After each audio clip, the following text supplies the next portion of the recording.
Box office దగ్గర మొదటి weekend లో ఎలాగోలా పర్వాలేదనిపించే కలెక్షన్లను సొంతం చేసుకున్న బెల్లంకొండ శ్రీనివాస్ నటించిన భైరవ మూవీ ఇప్పుడు వర్కింగ్ డేస్ లోకి అడుగుపెట్టింది.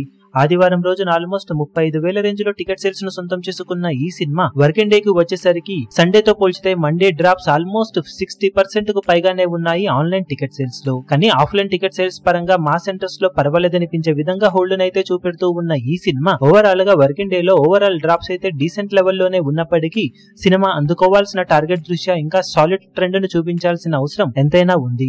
మొత్తం మీద ప్రెజెంట్ డ్రాప్స్ ట్రెండ్ ను బట్టి చూస్తూ ఉంటే తెలుగు రాష్ట్రాల్లో సినిమా అటు ఇటుగా ఇప్పుడు 4వ రోజున మొత్తం మీద 60 లక్షల రేంజ్ కు అటు ఇటుగా షేర్ అందుకునే ఛాన్సెస్ కనిపిస్తూ ఉన్నాయి. ఒకవేళ ఫైనల్ ఆఫ్లైన్ టికెట్ సేల్స్ లెక్కలు కనుక బాగుంటే 65 నుండి 70 లక్షల వరకు షేర్ ను సినిమా 4వ రోజున అందుకోవచ్చు. ఇక వరల్డ్ వైడ్ గా బాక్సాఫీస్ దగ్గర 75 నుండి 80 లక్షల వరకు షేర్ ను సినిమా అందుకోవచ్చు ఓవర్సీస్ లో ట్రెండ్ బాగుంటే. కానీ మొత్తం మీద చూసుకుంటే సినిమా అందుకోవాల్సిన 17 కోట్ల టార్గెట్ దృష్ట్యా వర్కింగ్ డే లో మినిమం 1,20 లక్షలకు పైగానే షేర్ ను సినిమా అందుకోవాల్సిన అవసరం ఎంతైనా ఉంది. ప్రెజెంట్ ట్రెండ్ ను బట్టి చూస్తుంటే అది చాలా కష్టంగానే కనిపిస్తూ ఉన్నప్పటికీ ఆఫ్లైన్ లో మంచి ట్రెండ్ కనబడితే ఎంతో కొంత బెటర్ షేర్ పెరిగే అవకాశం ఉంటుంది.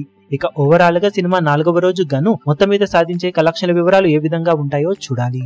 ఈ వీడియో మీకు నచ్చినట్లయితే లైక్ చేయండి, షేర్ చేయండి, ఛానల్ ను సబ్స్క్రైబ్ చేయడం మాత్రం మరవకండి. ఏ చిన్న అప్డేట్ ను మిస్ అవ్వకూడదు అనుకుంటే బెల్ ఐకాన్ ను ప్రెస్ చేయండి.